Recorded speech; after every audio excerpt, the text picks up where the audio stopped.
So I have not made an update in 5 months, I think. So I'm now about 7.5 months post Chiari decompression. It's just been really hard to find the time to do an update. I am a single parent, right? And it's a pandemic, and I've got no help really. The only times I've had away from my kiddo in like the last year almost has been when I've been in the hospital, where the multiple times that I've been in the hospital. And the fatigue has been so bad since surgery. It's gotten way worse since surgery, especially after any kind of activity, including showering, sweeping the floor, getting dressed. Just basic daily activities are way too much for me. And so by the time I get to my kid being in bed, I am just out of it. I am so exhausted. And so the updates just keep piling up. And right now it is 10 o'clock at night. I have had a pretty rough couple of days, a pretty rough year, and feeling it pretty hard. So, but I need to stop putting off updating because it just needs to happen. By the way, this is my pandemic haircut like 3.0, and Wallace, my kiddo, he helped me with it. Say a week and a half ago maybe. I can I can manage to shower about every 4 days with the level of fatigue that I have, and and I have to schedule it. I have to make sure that I have enough time clear afterwards in order for me to handle this. So I don't know what exactly is causing the fatigue to be so bad, but that's what we're working on now. And also my left leg, my quadriceps on my left leg have gotten even less responsive. I cannot like engage them voluntarily, and sometimes when walking it just completely gives out on me. If I try to hold my leg stiffly, it just wears me out and then hurts in my back and different places from overcompensating with my body. So I just don't do much. It wears me out. If I get physically worn out, then my brain gets worn out. So like today has been really hard, and I feel like I'm starting to shake like a chihuahua from the stress and the exhaustion and everything. But I feel like this stuff needs to get on here so people know what this is like. Now I knew going into Chiari surgery that I could have where I needed to have other things, or there might be secondary conditions or things that might be exacerbating or causing the Chiari. So I knew that the chance of me having some kind of Ehlers-Danlos syndrome is really high. I still am not going to have a workup for that anytime soon. It's very hard to get in with doctors right now with the pandemic. I can't justify it. I can't justify the risk unless it's emergency and or very urgent. So I haven't been doing things, and then I can't handle driving more than 15 to 20 minutes each direction. And even with that, I'm done. I'm done after that. I'm out of it. I need to make sure that I've got quick, easy dinner that I can just warm up. Yeah, I'm shaking from the, not doubt anybody can see it, but I'm starting to shake. So yesterday I had an eye doctor appointment, and I've needed glasses, or I need to get my eyes checked for a long time. My vision isn't very bad, but the stigmatisms cause a lot of glare and problems. And then I was concerned about intracranial hypertension, or IIH, which is idiopathic intracranial hypertension.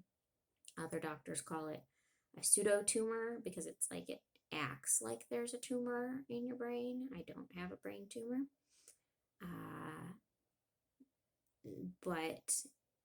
And then my brain does this when I am tired.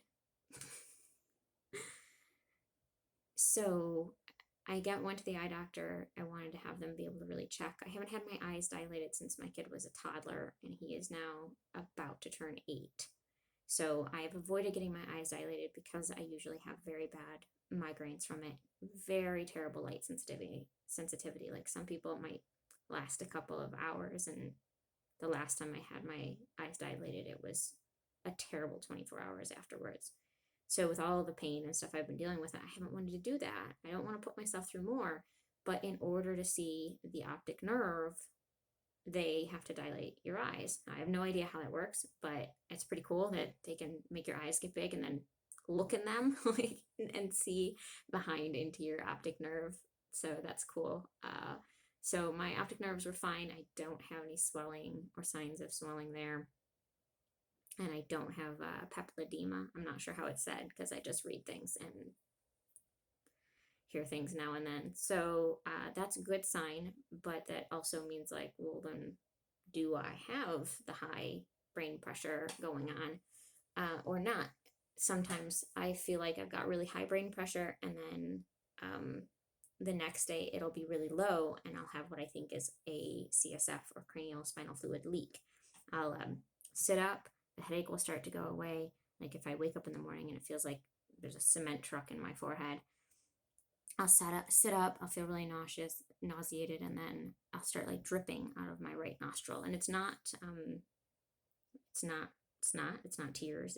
It's I don't know what it is, and it's only out of the one nostril. It only comes out of one, which is a sign of a spinal fluid leak. But I haven't had it diagnosed. And they happened a few times in the couple of years before I had a diagnosis and surgery, and a few times in the first few weeks after surgery.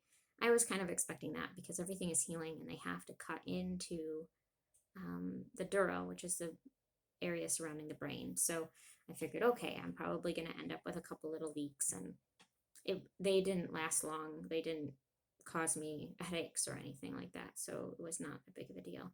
But I have a feeling that I'm doing this kind of like roller coaster of high and low pressures, and then the barometric pressure doesn't help that situation either. When the barometric pressure changes very quickly, or is very high, or is very low, it can cause problems. I had one time a couple of months ago, maybe. Time is really hard to figure out, like if something happened 2 days ago or 2 months ago. I have no idea sometimes. I was riding my exercise bike on a low level, and 5 minutes into it, I felt like I was a drunken sailor. It was terrible. I couldn't move. Everything was spinning. I felt like I was going to black out. I've never had that happen before. And I have really taken it back, like stepped back off of exercising, because every time I do it, I just feel worse and worse and worse. So anyway, so the eye doctor said I'm all clear for that, no signs on his end. But the technician or whatever they're designated, they were checking my eyes with the flashlight, where they swing the pen light back and forth in front of your eyes, and it makes them dilate. And they're supposed to compare the way each eye reacts. And my right eye, they said there was a dip, or it wasn't dilating as quickly as the left eye. And they seemed concerned enough to get a second person. Like the person I had, she seemed concerned enough. She got another person in to double check, because I let them know I have all these things going on, and I had brain surgery and stuff. And so they're being extra careful and extra specific. So the other person came in and confirmed yes, but then the doctor never brought it up to me. And I was, at that point, eyes dilated, really getting tired. And I forgot to like say, well, what about this? So when I was Googling it, it does sound like there could be something neurological. It says that it has to do with one eye getting the nerve, getting the brain, the signal differently than the other eye. So that can be a sign of a problem. So I'm going to make sure my neurosurgeon knows about that, so that she can put that in her notes. And I also had the ophthalmologist send. See, this is how I get their report to my neurosurgeon, as well as my primary care doctor. And there's the ringing in my ear. It's always my right ear. And it's either a high-pitched ringing sound, like a faint fire alarm, or it'll thrum like a pulse. whooshing water pulse sound. All right, there it goes.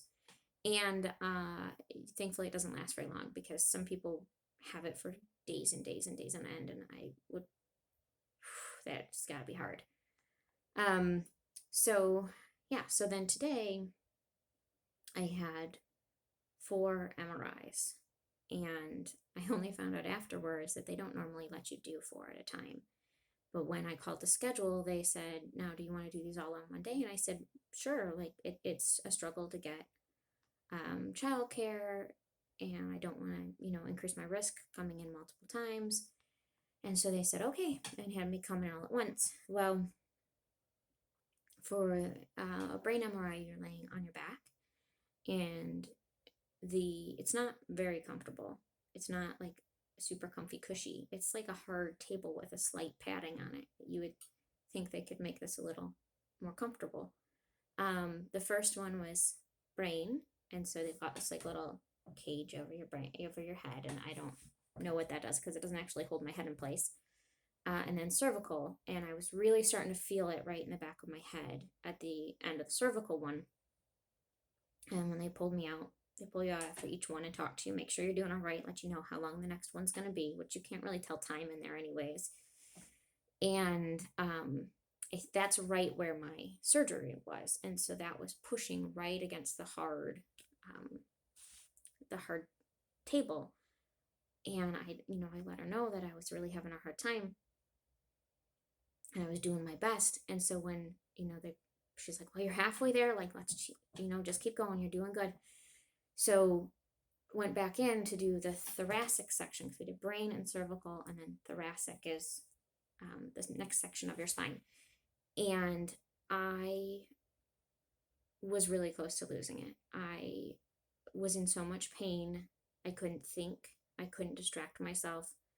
I couldn't focus on my breathing, and I started shaking from the exhaustion and the pain. I started crying and trying to hold still while crying. In an MRI, I really wanted to squeeze. They give you a button in your hand and you squeeze the button thing if you need out or you need to talk to them or whatever. But I knew that if I did that, it would be a start over again for that section. So if I'd gotten 5 minutes into it, we would have had to start over again from the beginning. And so I just kept going, and I tried my best to hold still. And when she got me out the next time, it was a different lady. And I said, I can't keep going. I have to stop for a minute. I've got to get the pressure off the back of my head. So I sat up and was able to lean forward and got the pressure off the back of my head. That relieved a lot of the pain. Wiped my tears and blew my nose and just emotionally let it go for a minute. And I apologized because, of course, I'm like, I'm a pro at these things. I've had so many MRIs and blood draws and things over my life that, like, I'm sure there's people that have more, but I'm pretty good at this, and I'm pretty good at handling these things. I have a background in yoga and meditation, and I couldn't do it anymore.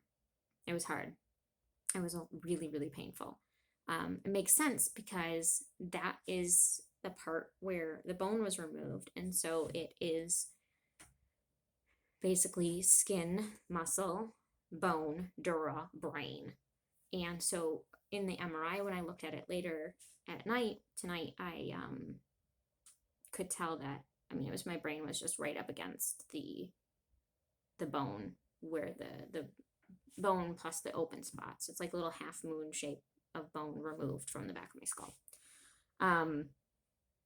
So that was rough. I managed to, she had like the thinnest extra padding piece to put in there. And so put that in there, and between just getting to lean forward and relieve the pain and the pressure, and then having that, I was able to get through and do the lumbar section. And the lumbar section is what we really need to look at, because there's a chance that I could have tethered spinal cord or tethered cord syndrome, occult tethered cord. Occult means it doesn't show up on the MRI. I had a full spine MRI before surgery. I don't remember if it was it was over a year ago, because I looked at my discs last week to see when different things were done. And I don't know what I'm talking about. Sometimes it's frustrating for me because I don't know what I'm talking about. I looked at my MRIs and saw that they were a year ago. So I was like crossing my fingers that insurance would approve them. That's what it was. I had gotten paperwork saying that insurance had approved one section and hadn't approved the other things yet. I was supposed to have it all done last week, and then it got delayed because I think the insurance approval came back like maybe an hour before my appointment was supposed to be, and they called the day before my appointment and said we have to reschedule. So so I was looking at the MRI and I was like, wow, that is just right up against there. Then, oh no, wait, I was on a different subject. Wait, I was on spinal cord, tethered spinal cord. So tethered cord syndrome doesn't always show up in MRIs, and there's a bunch of other markers that they do to know if someone has it or not, because it doesn't always show up in the MRIs. And there can be multiple causes for it. It doesn't have to all be from the same thing. It can be from different causes, but a lot of the times it's congenital, unless they know that like someone had spinal surgery in that area and then it tethers during the healing process. I haven't had any spinal surgery besides the Chiari surgery, which kind of is brain and spine. And so I've been researching it and learning as much about it, and I definitely have a lot of the markers. So that is what we're looking for now, and I have an appointment with my neurosurgeon in a couple of weeks. So really hoping that will, 2 weeks. So really hoping that will be something we can fully discuss, and she will have my discs to look over.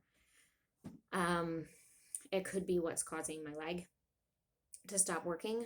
A couple of, maybe a month ago, I don't know, maybe a month ago, I had an appointment with an orthopedic doctor, and she was fantastic, but said that she doesn't think that my problems are in her realm of joints and bones, and so she said to find a neurologist. Her line was actually to find a neurologist with personality, and I look at her and I was like, what are you talking about? What do you mean? And she said, find a neurosurgeon, or neurologist, not neurosurgeon, a neurologist who is not like talking to wallpaper. So she was good. She was very personable. She was able to explain things for me. But how I ended up seeing her was because with my leg issues, my primary care said, well, let's start with x-rays and then go from there. And so the x-ray showed I have mild hip dysplasia and ovoid femoral heads, which means, which I already knew I had hip hypermobility. I was diagnosed with that when I was 17. And I had cortisone shots and physical therapy, and they offered me some sort of surgery, which we were all really dubious about. My guardian and my mom and I were all like, whoa, this doesn't seem like a good idea. This doesn't make sense logically. But they never assessed me for anything else, any other hypermobility conditions or anything else going on. They just looked at my hips and then said, okay, bye.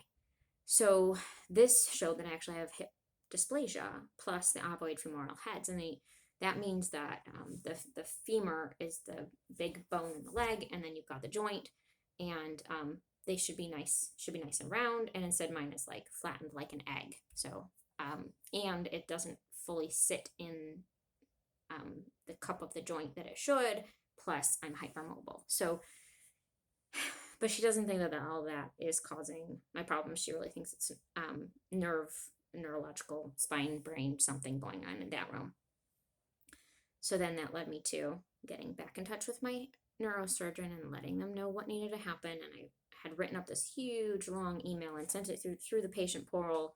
It took me 45 minutes to write this thing up, to make it concise and specific, and covered all the points I needed to cover, and it didn't send. And so I waited a few days, looked back on the portal, and it didn't show it in my sent messages. So I had to call and talk to the nurse, and I had a half an hour phone call with the nurse. So that's when we decided to order the MRIs. And I could tell the nurse was thinking tethered cord could be what it is. So, anyways, that's what we're doing. I'm trying to think if there's any other big medical updates. Just the fatigue. The fatigue is so hard, and it's hard to explain what it's like. But when I explained it to my kiddo, it helped when I had an explanation. So maybe I'll make a video how I explained it to him, especially if I can find the original text for some things that I read to him. So the fatigue is so hard to deal with. It affects me physically, emotionally, and cognitively. The kinds of things that I used to take for granted doing, like cutting my nails, only takes a couple minutes. Like, yeah, it used to make my neck hurt to lean forward and cut my nails, but it just takes a couple minutes. It's not that big of a deal. But I have to plan it out, and I put it off because it uses energy, and I need my energy to take care of my kid, to take care of myself, to keep us both clean, to clean the house, to do crafts, to do homeschooling stuff, to manage phone calls and doctor's appointments. It's just a lot. So that is where I'm at right now. It is February 13th. And my surgery for Chiari decompression was June 26, 2020. And it's now February 13th, 2021. So if anyone is watching this and wants specific questions or updates on a specific thing, I can get more detailed in a shorter video, because I just needed to get on here and just make something and get back in the space so I can get back in the habit of doing it. And I am going to go drink my mint tea and snuggle my cat and zone out and play a stupid game on my Kindle. Maybe eat something. Kind of want some chocolate. That is about what I do in the evenings. Sometimes I read or crochet, but my hands hurt, so I haven't been crocheting because my hands hurt. So, anyways, I can post about any of those things sometime, and I can even set myself up in my recliner to record one time, because that's less exhausting for me to sit up. So, thanks again.